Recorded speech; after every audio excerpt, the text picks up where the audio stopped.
Hello everyone, welcome to all of you in my YouTube channel Mathematics Tutorial.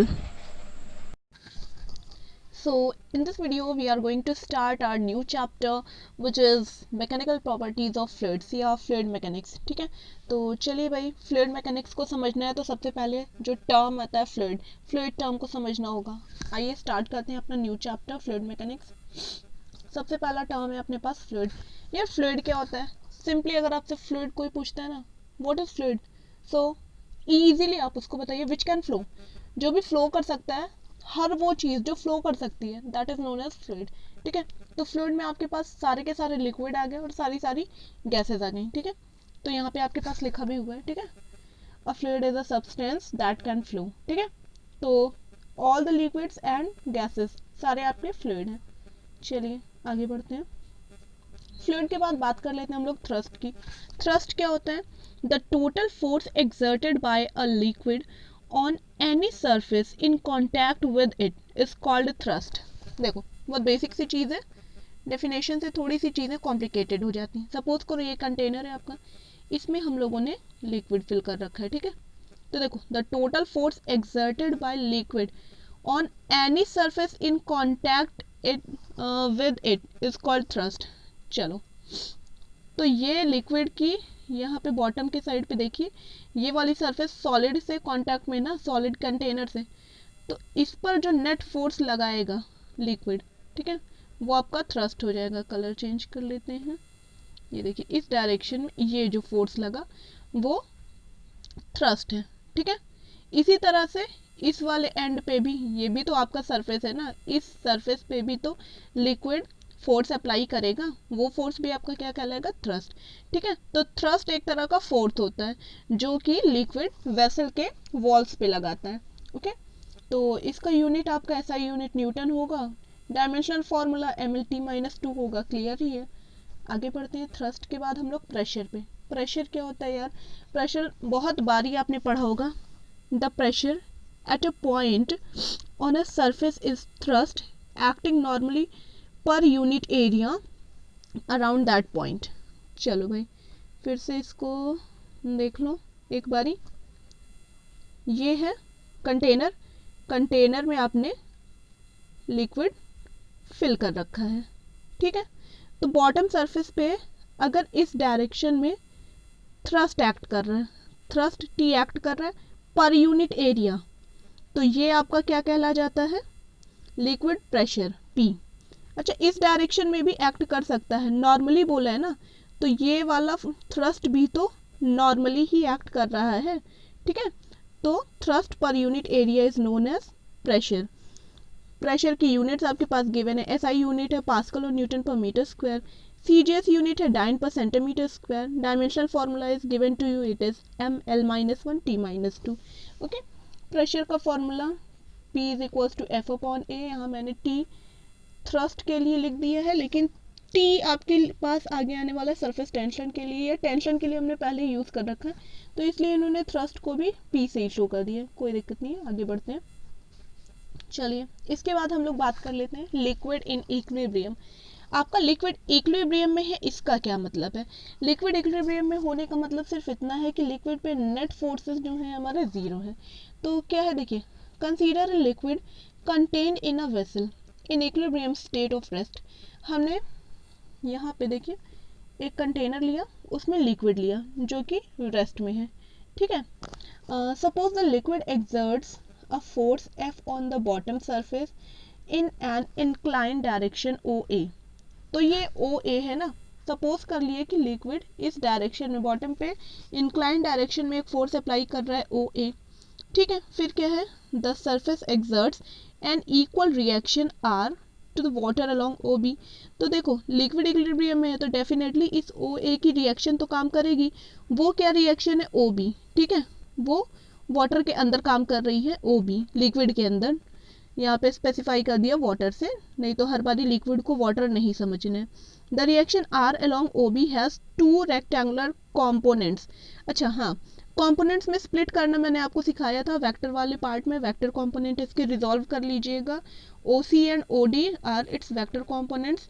तो x axis से direction अगर resultant का हम लोग थीटा लेते हैं तो OC will be R cos theta and O D will be R sine theta. O C देख लीजिए आर कॉस थीटा और ओ डी को आर साइन थीटा यहाँ पे लिखा हुआ है, ठीक है। देखिए आपको एक चीज़ पता है, थ्रस्ट क्या होता है? थ्रस्ट वो होता है जो सरफेस पे परपेंडिकुलर फोर्स अप्लाइड होता है, ठीक है। लिक्विड सरफेस के नॉर्मली जो फोर्स अप्लाई करता है वो कहलाता है आपका थ्रस्ट, ठीक है, प्रेशर के लिए। यस जो नॉर्मल आपका जो थ्रस्ट एक्ट करेगा वो पर यूनिट एरिया वही बनता है pressure. Since liquid can not resist any tangential force, देखिए यहाँ पे आपका लिक्विड इक्विलिब्रियम में है तो कोई टेंजेंशियल फोर्स यहाँ पे नहीं है, देयरफॉर ये आपका जो फोर्स होगा वो हमेशा नॉर्मली ही होगा, इसलिए ये जो एंगल की वैल्यू है इट शुड बी थीटा, ठीक है। तो देख लीजिए आगे यहाँ पे आपको क्लैरिफिकेशन दिया गया है, since a liquid can not resist any tangential force so the liquid near O should begin to flow along O C, ठीक है, but the liquid is in rest. देखो टेंजेंशियल फोर्स रहेगा मतलब इस डायरेक्शन में रिएक्शन, मतलब net force इस direction में एक्ट कर रहा है तो ओसी के डायरेक्शन में फ्लो होना चाहिए, लेकिन आपका जो लिक्विड है वो रेस्ट पे है, दैट मीन्स तो जो फोर्स है वो नॉर्मली एक्ट कर रहा है, but the liquid is in rest the force along OC must be zero. तो ओसी के अलोंग कोई भी फोर्स नहीं लग रहा है, देखो आपका लिक्विड आगे नहीं बढ़ रहा है ना, तो ओसी की वैल्यू जीरो हो गई, मीन्स आर कॉस थीटा की वैल्यू हमारे पास जीरो आ गई। आर कॉस थीटा जीरो आया, देखो R is not equal to zero, so cos theta should be equal to zero, means theta 90 degree. ये प्रूव कर दिया कि आपका जो थ्रस्ट था यहाँ पे अगर लिक्विड इक्विलिब्रियम में है तो ये जो आपका थ्रस्ट एक्ट कर रहा था वो 90 डिग्री है, ये हमें प्रूव करना था इक्विलिब्रियम के केस में। तो फिर से एक बार सारी बात को फिर से एक बार समझ लीजिए क्या करना है। देखिए आपने एक कंटेनर लिया, कंटेनर में लिक्विड फिल कर लिया, अब आपका लिक्विड इक्विलिब्रियम में है तो हम कंसीडर कर लेते चलो टेंजेंशियली कोई फोर्स एक्ट कर रहा है इस पर, ठीक है, और उसकी रिएक्शन ये है।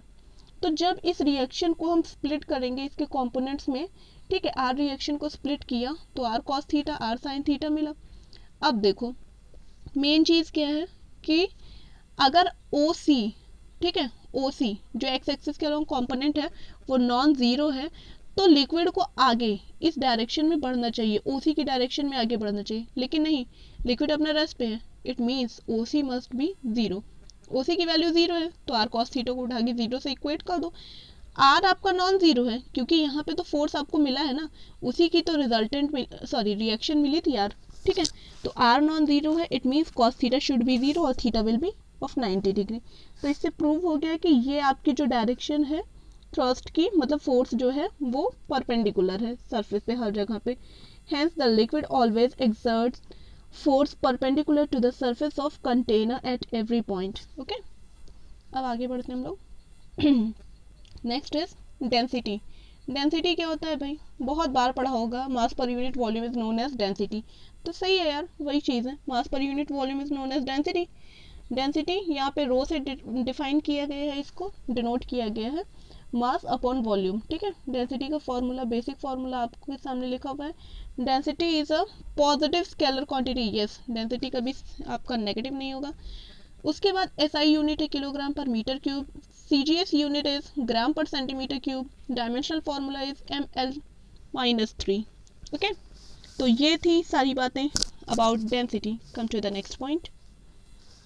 Next topic is specific gravity. Specific gravity क्या होती है यार, काफ़ी इंपॉर्टेंट टर्म है तो मार्क कर लेना, मोस्ट इम्पॉर्टेंट बोल के, ठीक है, काफ़ी इंपॉर्टेंट है। स्पेसिफिक ग्रेविटी या relative density.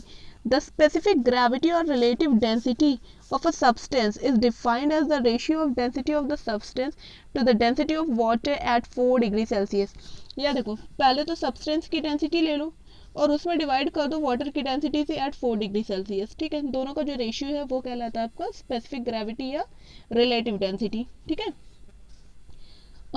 Dimension less quantity हो जाएगी क्योंकि डेंसिटी अपॉन डेंसिटी कैंसिल हो जाएगी यूनिट, तो कोई इसकी डायमेंशन नहीं होती है। एक और ये फॉर्मूला लिख दिया गया है, अगर आपके पास कभी क्वेश्चन में स्पेसिफिक ग्रेविटी टर्म दिया हो तो वहाँ से हम लोग डेंसिटी निकाल सकते हैं। वाटर की डेंसिटी 4 डिग्री सेल्सियस पे आपको पता होगी, क्वेश्चन में गिवन होगी। नेक्स्ट है, आगे बढ़ते हैं अब पास्कल्स लॉ। फ्लूइड मैकेनिक्स में अब स्टार्ट होते हैं आपके कुछ इंपॉर्टेंट बेसिक लॉज। सबसे पहला है पास्कल लॉ। पास्कल लॉ क्या कह रहा है देख लीजिए, इसमें 3 स्टेटमेंट्स हैं, तीनों इक्विवेलेंट हैं। कौन कौन से हैं तीनों देखते चलिए। सबसे पहला स्टेटमेंट क्या कह रहा है, the pressure exerted at any point on an enclosed liquid is transmitted equally in all direction। तो चलो भाई, the pressure exerted at any point on an enclosed liquid, कोई लिक्विड अगर कंटेनर में बंद हुआ है, बंद करके रखा गया है, तो उस पर जो प्रेशर एक्सर्ट हो रहा है, ठीक है, उस पर जो प्रेशर लग रहा है वो हर डायरेक्शन में ट्रांसमिट होगा इक्वली, ठीक है, एक दो डायरेक्शन में नहीं, सारे डायरेक्शन में वो एक्सर्ट हो जाएगा pressure. Next is a change in pressure applied to an enclosed incompressible fluid is transmitted undiminished to every point of the fluid and the walls of the containing vessel। चलो भाई, अगर आपका कोई liquid को contain करने वाला vessel है, उसमें हमने एक फ्लूइड को रखा, फ्लूइड कैसा है हमारा, इनकम्प्रेसिबल फ्लूइड है, ठीक है, तो fluid is transmitted undiminished to every point of the fluid. तो हाँ, जो प्रेशर अप्लाइड होगा वो हर पॉइंट पे सेम होगा, change in pressure will be same, ठीक है, ओके। फिर उसके बाद है the pressure in fluid at rest is same at all points if they are at the same height. चलो, अगर कोई हमारे लिक्विड के पॉइंट्स हैं, ठीक है, जो हमारा फ्लूइड हमने कंसीडर किया है, उस पे जो पॉइंट, मतलब कुछ भी अगर हम पॉइंट्स कंसीडर करें, वहाँ पे जो प्रेशर होगा उसकी वैल्यू सेम हाइट पे, अगर कुछ हाइट पे ऊपर जाएंगे तो उतने हाइट पे ऊपर जाओगे, उस लेवल पे सारे जितने भी पॉइंट्स होंगे सब पे प्रेशर की वैल्यू इक्वल आएगी। फॉर एग्जाम्पल सॉरी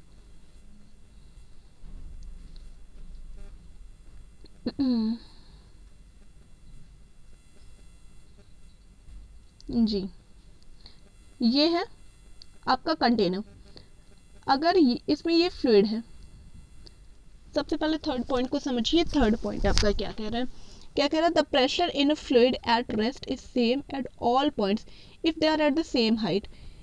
इस हाइट पे जितने भी फ्लूइड पार्टिकल्स हैं सब पर सेम प्रेशर होगा, सबके सब सेम प्रेशर फील करेंगे। फिर इससे ऊपर आइए, यहाँ पे जितने भी फ्लूइड पार्टिकल्स होंगे सब सेम प्रेशर फील करेंगे, यहाँ पे जितने भी फ्लूइड पार्टिकल होंगे सब सेम प्रेशर फील करेंगे। Why? Because they are at the same height. Third point clear, okay. Next next है अपना, the pressure exerted at any point on an enclosed liquid is transmitted equally in all direction. तो देखिए ये है, इसमें आप fluid consider कर लो यार, कर लिया फ्लूइड को कंसीडर। अब क्या कह रहे हैं, pressure exerted at any point on N इनक्लूज liquid. इसमें अगर हम कोई पॉइंट लेते हैं, इस पॉइंट पे जो प्रेशर एक्सर्ट किया जाएगा बाय द लिक्विड वो हर पॉइंट पे सेम होगा, ठीक है, वो हर डायरेक्शन में इक्वली डिस्ट्रीब्यूट हो जाएगा, ट्रांसमिट हो जाएगा। मतलब ये नहीं है कि लिक्विड मॉलिक्यूल्स इस पॉइंट पे अगर प्रेशर अप्लाई कर रहे हैं तो इधर के मॉलिक्यूल्स भी इस पे प्रेशर अप्लाई कर रहे हैं, इधर वाले भी, इधर वाले भी, ऊपर वाले भी, इस डायरेक्शन वाले भी। एक बार फिर से समझिए इसको, देखिए ये है, कहीं पे आपने ये कोई पॉइंट कंसीडर किया, अब इस पर देखो कहाँ कहाँ से ये इसके नीचे जितने फ्लूइड पार्टिकल्स हैं वो सब प्रेशर अप्लाई करेंगे, ये सब प्रेशर अप्लाई करेंगे, ये सब प्रेशर अप्लाई करेंगे, ये सब प्रेशर अप्लाई करेंगे, ठीक, हर डायरेक्शन से प्रेशर अप्लाई करेगा होगा। सिमिलरली ये भी जब प्रेशर अप्लाई करेगा, ये वाला जो लिक्विड था ये वाला, ठीक है, वो भी हर डायरेक्शन में इक्वली प्रेशर अप्लाई करेगा ना। जब आप पे इस पे कहीं से फोर्स अप्लाई होगा हर डायरेक्शन से, तो ये भी तो इक्वली सब डायरेक्शन में फोर्स अप्लाई करेगा, तो ठीक है, ये थी बात। अब चलिए पास्कल्स लॉ का हम लोग प्रूफ देख लेते हैं। आगे देख लीजिए, थियोरेटिकल प्रूफ है पास्कल्स लॉ का। इसमें क्या करना है आपको, थोड़ा सा कंसीडरेशन है, देख लीजिए क्या कंसीडर करना है। As shown in this figure, consider a small element ABC DEF in the form of a right angled prism। आप ABC और DEF जैसा एक right angled prism कंसीडर कर लीजिए, जैसा कि आपको डायग्राम में शो किया गया है, ठीक है। Right angle prism in the interior of the fluid at rest. आप सबसे पहले एक कंटेनर कंसीडर कीजिए लाइक दिस, उस कंटेनर में एक राइट एंगल्ड प्रिज्म कंसीडर कर लीजिए, ABCDEF जैसा, ठीक है। एलिमेंट्री ये प्रिज्म हमने कंसीडर किया है और ये है लिक्विड का ही, ये फ्लूइड का ही प्रिज्म है, बस हमने जस्ट इमेजिन किया है इसको। The element is so small that all its parts can be assumed to be at same depth from the liquid surface and therefore the effect of gravity is same for all of its points। देखिए हमने इतने छोटे elements consider कर रखे हैं, मतलब A से B तक की जो हाइट है वो इतनी स्मॉल है कि जो इफेक्ट है ग्रेविटी का B पॉइंट पे और A पॉइंट पे सेम ही है, तो height is almost negligible, almost, ठीक है। Suppose the fluid exerts pressure PA, PB and PC on the faces, देख लीजिए किस किस फेसेस पे प्रेशर है। इस फेस पे प्रेशर, इस वाले फेस पे जो, एक सेकेंड, इस फेस पे जो प्रेशर है that is PA, pressure at this face is PB, ठीक है। Pressure at this face is PC, ठीक है। तो इन फेसेस पे प्रेशर हमने लिख लिया है। अब देखिए क्या है आपके पास, along horizontal direction FB sin theta is equals to FC। यार ये आपको समझने में थोड़ा सा प्रॉब्लम हो रहा होगा, FB sin theta FC कैसे है, नेक्स्ट डायग्राम में हम आपको दिखा देते हैं। देख लीजिए, एक राइट एंगल ट्रायंगल बना लीजिए, दिस इज ABC, यहाँ पे आपका एक्ट कर रहा है FA, सॉरी इस डायरेक्शन में है FA, इधर है FB और इस डायरेक्शन में है FC, ये एंगल हो जाता है आपका थीटा, ठीक है। तो देखिए आपका है क्या चीज, FB is F sine theta की वैल्यू चाहिए और कॉस थीटा की वैल्यू चाहिए, कुछ नहीं। इस ट्रायंगल में अगर हम साइन थीटा निकालते हैं, sine theta perpendicular upon hypotenuse ना, तो परपेंडिकुलर की वैल्यू आपकी कितनी है, परपेंडिकुलर इज दिस FC और हाइपोटेनियस इज FB, तो FC upon FB, FC upon FB आ गया, ठीक है। तो इसको लिख सकते हैं FB sine theta is equals to FC, FB sine theta is equals to FC हो गया। चलो भाई आगे बढ़ते हैं, यहाँ से कॉस थीटा अब निकाल लेते हैं। इस बारी कॉस थीटा की जरूरत पड़ गई है, तो cos theta is equals to, इसी ट्रायंगल में बताइए, FA अपॉन FB लिख सकते हैं, FA अपॉन FB लिख सकते हैं, ठीक है। तो सही लिखा है ना, हाँ। तो यहाँ से क्या आ जाएगा, FB cos theta is equals to FA, FB cos theta is equals to FA, ये साइड में लिखा है, ठीक है। देख लो यार वही चीज़ लिखी हुई है, यहाँ पे भी आपको सेम चीज़ लिखी हुई है, FC is equals to FB sine theta और FA is equals to FB cos theta. तो देखो जैसे फोर्स का रिलेशन है वैसे एरिया का भी रिलेशन हो जाएगा। एरिया के लिए क्या हो जाएगा, AB sine theta is equals to AC and AB cos theta is equals to AA, ठीक है। जैसे हमने फोर्स के लिए निकाला है उसी तरह ट्रायंगल में कंसीडर करके आप एरिया के लिए भी निकाल सकते हो। तो अब देखो फर्स्ट इक्वेशन को बता रही हूँ, कौन सी इक्वेशन को किससे डिवाइड करना है, ये वाली इक्वेशन को ये वाली इक्वेशन से डिवाइड कर दो, ठीक है। डिवाइड कर दिया, क्या आ गया, FB sine theta upon AB sine theta लिख दिया, FC अपॉन AC यहाँ पे लिख दिया आपने, साइन थीटा कैंसिल हो गया और फोर्स अपॉन एरिया को लिख सकते हैं प्रेशर, ठीक है। तो ये वाला अगर इक्वेशन सिर्फ ये वाला आप कंसीडर करते हो तो यहाँ पे क्या आ रहा है, FA upon AB, FA upon AB, ठीक है, is equals to FC upon AC, FB upon AB, देखो यहाँ पे ये मिडिल टर्म दिख रहा है, is equals to FC upon AC, ये लास्ट टर्म दिख रहा है, ठीक है।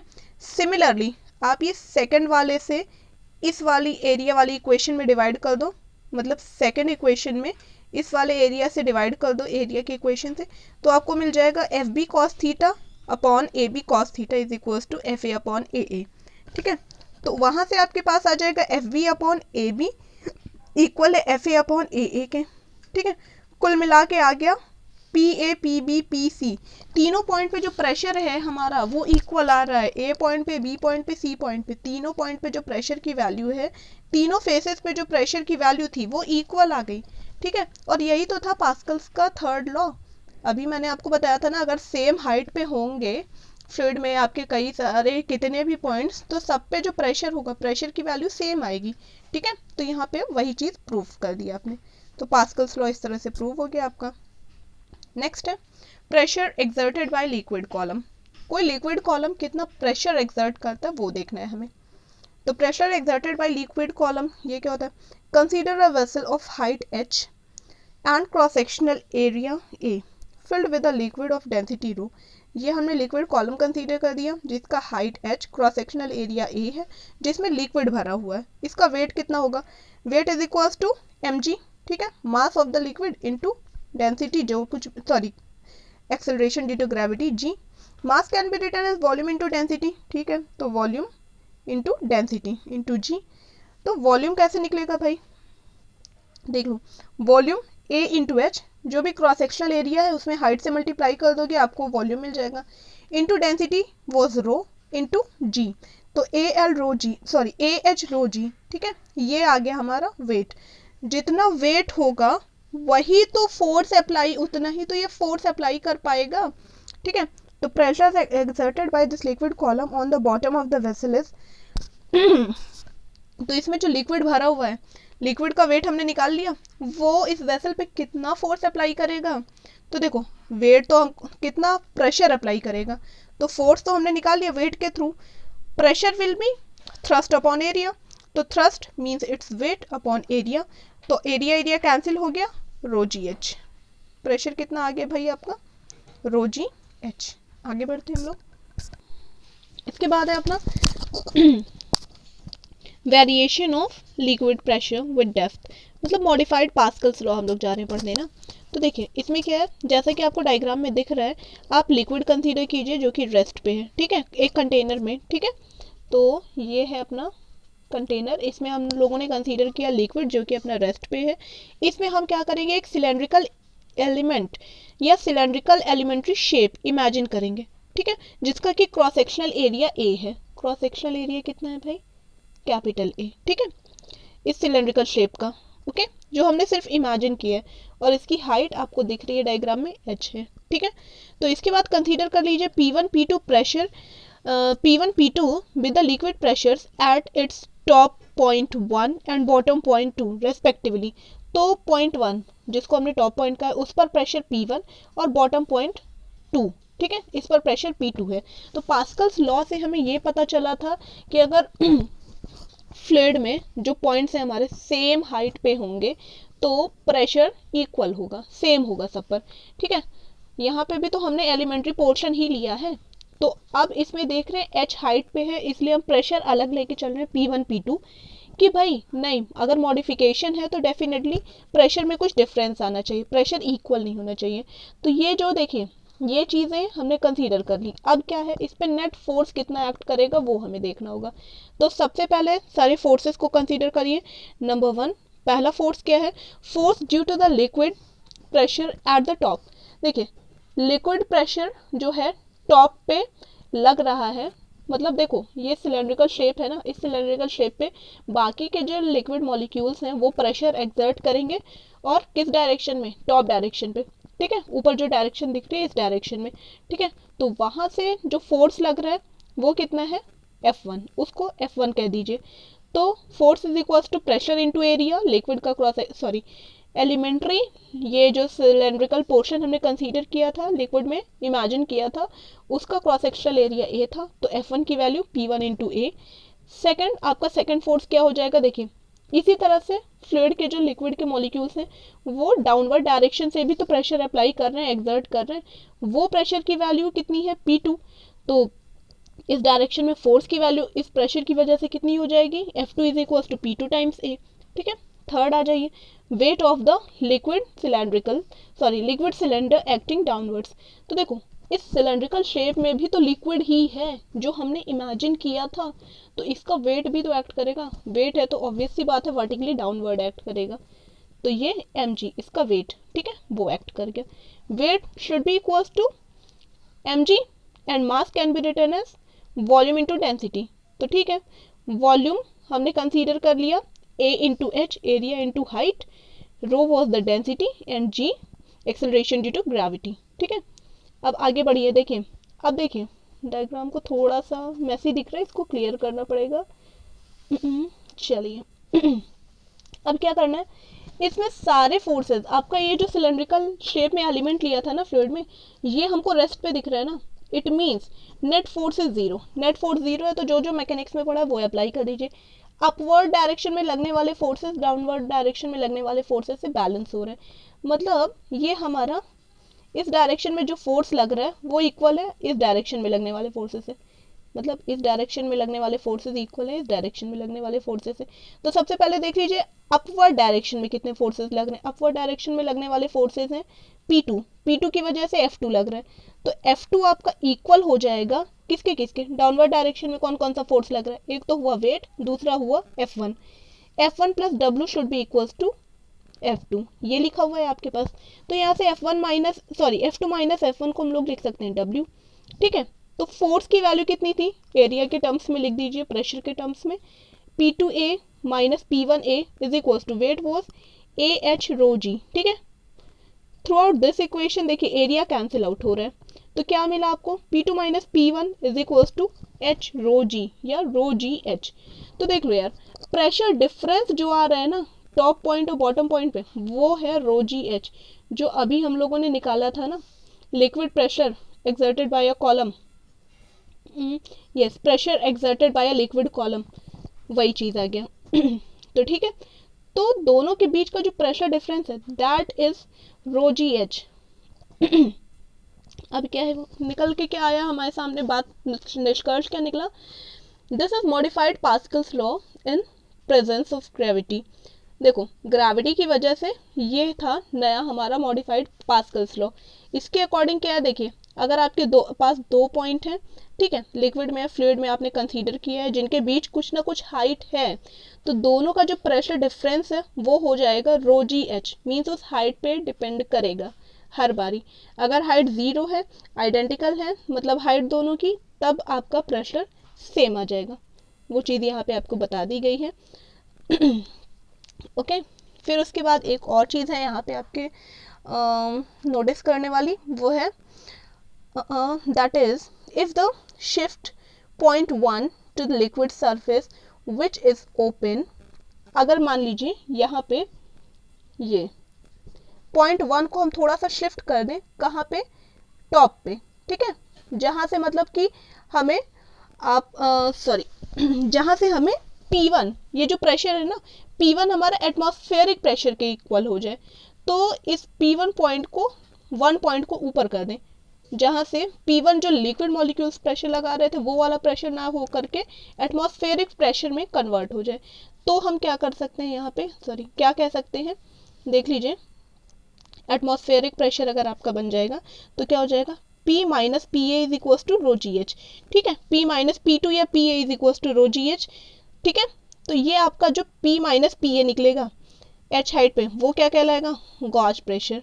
ठीक है, तो ये जो प्रेशर आएगा, प्रेशर डिफरेंस, वो आपका गॉज प्रेशर कहलाता है एट दैट पॉइंट, उस पॉइंट पे। ठीक है, अब आगे आते हैं हम लोग नेक्स्ट टॉपिक पे। नेक्स्ट है अपना आर्किमिडीज प्रिंसिपल। ये शायद आप लोगों ने पढ़ा होगा क्लास 9th में। ठीक है, आर्किमिडीज प्रिंसिपल क्या है, ये क्या कहता है कि देख लीजिए, पहले ये प्रिंसिपल बता देती हूँ एक सेकेंड कि क्या कहता है। It states that when a body is partially or wholly immersed in a fluid, it experiences an upward thrust equal to the weight of the fluid displaced by it, and its upthrust acts through the center of gravity of the displaced fluid। क्या मतलब हुआ कहने का, वो समझ लीजिए। चलो भाई, ये डायग्राम आपको एक सेकंड, यहाँ पे डायग्राम दिख रहा है ना, इसी डायग्राम में देख लो, ये डायग्राम दिख रहा है, ये बॉडी आपने डिप कर दी, ये क्यूबिकल बॉडी आपने डिप कर दी किसी लिक्विड में।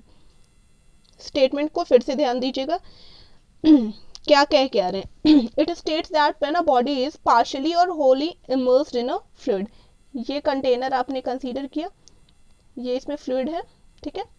अगर कोई बॉडी पार्शियली या Holi means completely immersed in a fluid, किसी फ्लूइड में, दूसरे कलर की बॉडी कंसीडर कर लीजिए लाइक दिस, ये आपकी क्यूबिकल शेप की बॉडी है, ठीक है, ब्लैक कलर से मैंने शो किया।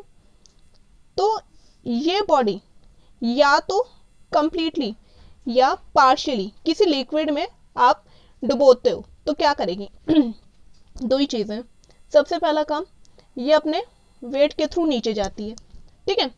तो आप देखते हो वेट के थ्रू नीचे जा रही है, लेकिन कई बार नीचे जाने के साथ साथ ये तैरने लगती है। फ्लोट होने का रीज़न क्या है? इसने अपने वेट के इक्वल अमाउंट का फ्लूइड जो है डिस्प्लेस कर दिया। जैसे जैसे आपने इसको, ये गई यहाँ से, इस पॉइंट से आपने सपोज करो थ्रो किया, ये नीचे जा रही है, ये अपने वेट mg के इक्वल यहाँ से फ्लूइड को डिस्प्लेस करती जा रही है, ठीक है। जब अपने वेट के इक्वल लिक्विड को डिस्प्लेस कर लेगी तब वो वहीं पे रुक जाएगी, फ्लोट करने लगेगी।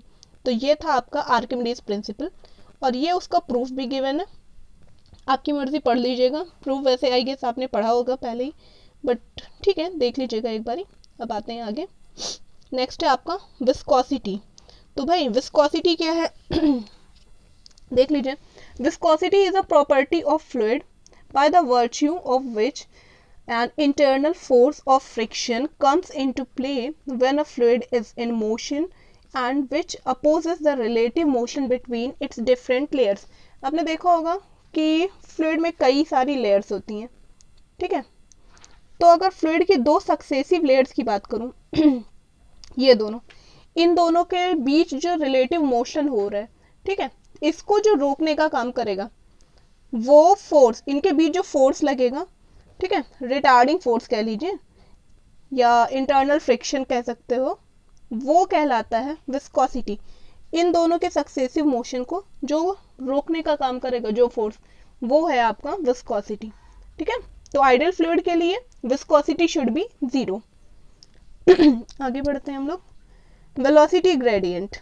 तो यार वेलोसिटी ग्रेडियंट क्या है वो देख लीजिए। यहाँ पे आपने फ्लूइड कंसीडर कर रखा है, देख लीजिए डायग्राम में जैसा कि आपको दिख रहा है। यहाँ पे कोफिशिएंट ऑफ विस्कोसिटी की सबसे पहले बात कर लेते हैं हम लोग। कोफिशिएंट ऑफ विस्कोसिटी क्या है?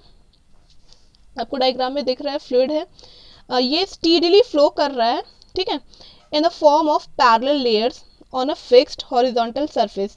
जैसा कि ये पैरेलल लेयर्स, ये दो आपको लेयर्स दिखाई जा रही हैं, पी और क्यू, पैरेलल लेयर्स के फॉर्म में फ्लो कर रहा है, ठीक है। इस वाले की वेलोसिटी, पी वाली लेयर की वेलोसिटी v और क्यू लेयर की velocity v plus delta v या dv है, ठीक है। पी वाली जो लेयर है, फर्स्ट लेयर, इसकी हाइट है x, ठीक है, फिक्स सरफेस से, और दूसरी क्यू लेयर की हाइट कितनी है? x प्लस डी एक्स, ठीक है। चलो भाई ये तो हो गई हाइट। अब क्या है भाई, वेलोसिटी ग्रेडियंट क्या होता है?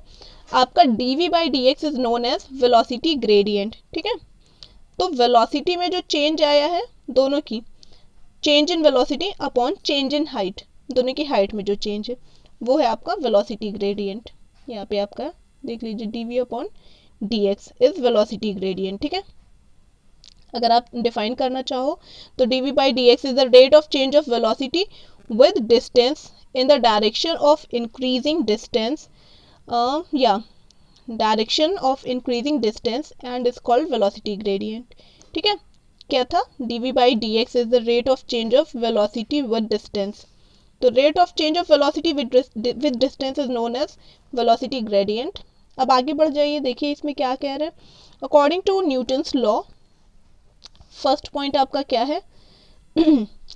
Force is directly proportional to area. Obvious सी बात है, जितना ज़्यादा आपके पास एरिया होगा उतना ही ज़्यादा फोर्स अप्लाई हो पाएगा। Second point says that proportional to the velocity gradient dv by dx between the two layers, ठीक है। Force F is directly proportional to dv by dx। F dv by dx जितनी ज़्यादा होगी velocity gradient उसके directly proportional होगा। Therefore on combining these 2 points we get F is directly proportional to A times D we by D X. ठीक है, तो यहाँ पे प्रोपोर्शनैलिटी कांस्टेंट को अगर हम लोग रिमूव करेंगे तो हमारे पास एक प्रोपोर्शनैलिटी कांस्टेंट आ जाएगा। ठीक है, तो f is equals to eta times A D we by D X minus eta times. Okay, minus sign आपका ये शो कर रहा है कि जैसे जैसे आप ऊपर बढ़ते जाओगे डेप्थ पे आते जाओगे आपकी वेलोसिटी की वैल्यू कम होती जाएगी। ठीक है, तो माइनस साइन ये शो कर रहा है कि डेप्थ पे जाने पे आपकी वेलोसिटी की वैल्यू डिक्रीज हो रही है। तो ये आ गया f is equals to minus eta times A D we by D x.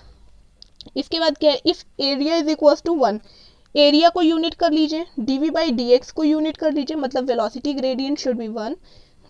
तो आपका फोर्स की वैल्यू कितनी हो जाएगी, न्यूमेरिकली देखी जाए तो it will be equals to eta. ठीक है, तो यहाँ एटा क्या था, एटा ही था हमारा कोफिशिएंट ऑफ विस्कोसिटी। तो एटा की डायमेंशन निकालना बहुत इजी हो गया होगा। यहाँ पे देख लीजिए डायमेंशनल फार्मूला आपके पास ये लिखा है ml-1 t-1, ये इसका डायमेंशनल फार्मूला है। कोफिशिएंट ऑफ विस्कोसिटी इसको बोलते हैं, एटा को इसका यूनिट आप लिख लीजिएगा MK CJ सिस्टम में। ठीक है, सीजे सिस्टम में इसकी यूनिट होती है पॉइस, POISE।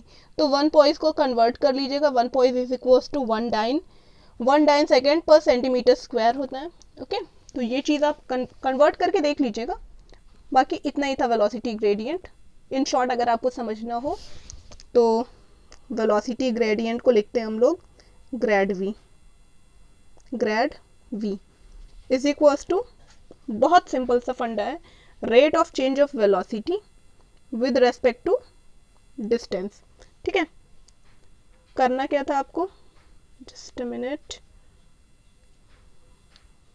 चलिए क्या करना था, ये आपका एक्स एक्सिस था, ये वाई एक्सिस, ये आपका फिक्स्ड सरफेस है। ठीक है, फिक्स्ड सरफेस है, लिक्विड आपका ऐसे फ्लो हो रहा है। लिक्विड में कोई भी 2 लेयर ले लीजिए, सपोज करो मैंने एक ये वाला लेयर लिया और एक ये वाला लेयर लिया। इस लेयर को कह दिया P, इस लेयर को बोल दिया Q। ठीक है, ये लेयर इस डायरेक्शन में फ्लो हो रहा है, ये भी इसी डायरेक्शन में फ्लो हो रहा है। नीचे वाले लेयर की वेलोसिटी v है, ऊपर वाले लेयर की वेलोसिटी v प्लस dv है। नीचे वाले लेयर की x एक्सिस से अगर हाइट देखी जाए तो स्मॉल x है, और इसकी जो डिस्टेंस है इस वाली लेयर की, इसकी डिस्टेंस x प्लस dx है। ठीक है, तो ग्रेड v कहाँ से आया यार, grad v is equals to change in velocity upon change in distance.